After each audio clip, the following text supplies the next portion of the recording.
got in trouble a few times, but mostly we had a good time.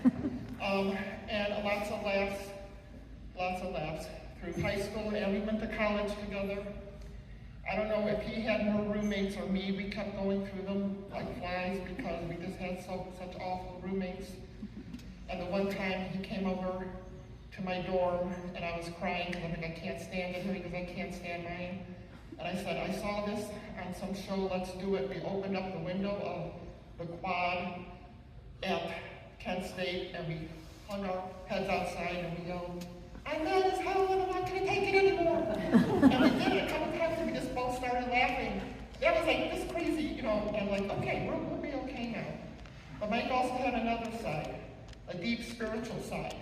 And me and him had many talks about God, many talks about life after death.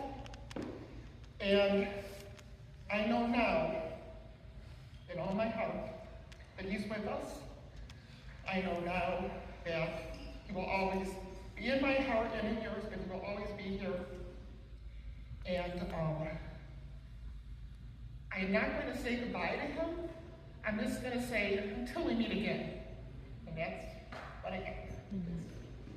And I love you, Mikey.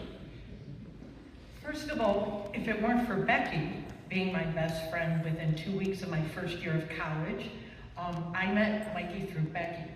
And with that, 48 years later, we were still very, very close and very good friends. So the only story I will tell is we got along so well after college that we would have sleepovers at each other's houses, and it was always approved by parents, but we lived on both sides of town. I did make a pact that back in the day, if you were 30 and you weren't married, there was something wrong with you. So Mike and I had a pact that if we reached 30 and we weren't married, we would marry each other. So Kevin comes into the picture, and after a few cocktails, Mike read beautiful scriptures at our wedding, and he went up to Kevin after a few cocktails and said, "Thank God you got it."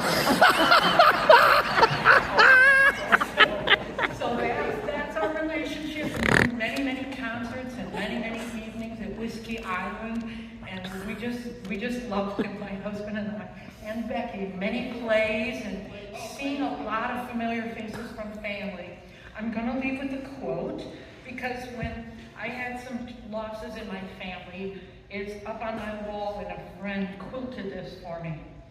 Perhaps they are not stars in the sky, but rather openings where our loved ones shine.